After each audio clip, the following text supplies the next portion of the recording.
Good news! I'm going to give you my unsolicited hot takes on Taylor Swift's new album. Number one, this is no shade to Taylor the person. She is undeniably an extremely talented songwriter, producer, and brand, okay? She's also incredibly powerful politically.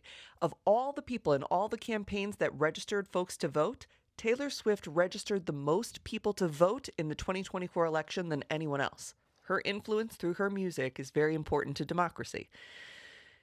And kind of like our backsliding democracy right now, I just don't think that this album was a hit. One, it sounded like something you would make with a Casio keyboard in your room when you were in high school. We didn't get a good flow on the storytelling, and I felt like each song had a little bit too much of an influence from other popular artists. There was a lot of Sabrina Carpenter in one of the songs, which I know she collaborated with her. But there were a couple songs that sounded like Lady Gaga's Paparazzi, sounded like I'm Giving You Everything by the Spice Girls, sounded like I Want You Back from the Jackson 5. The song, it's something about being romantic, almost romantic or something, or actually romantic. That opening guitar thing, I thought I was listening to a Weezer song. Look, not every artist has to have every one of their albums be a banger. There are lots of artists that I really like who have put out some real shit songs, okay? Like sometimes it happens.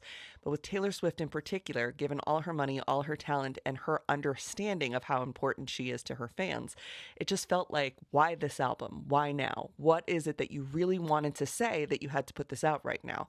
Because it's not like a record album thing where she just owes the record agency a certain amount of albums and she had to put it out and, it is what it is. Like, it's a choice to put out these albums for her. So what was the point of this album, I think, is something that was really unclear. And there were songs that I wasn't sure what they were about at all. The song Canceled, I thought was about her relationship with Brittany Mahomes, and other people were like, no, it's about Blake Lively. And I'm like, okay, well, it's about saying that you like your friends canceled at a time when none of your friends are being canceled for things that they didn't actually do or that aren't actually questionable. So it wasn't like, I like my bad girl friends.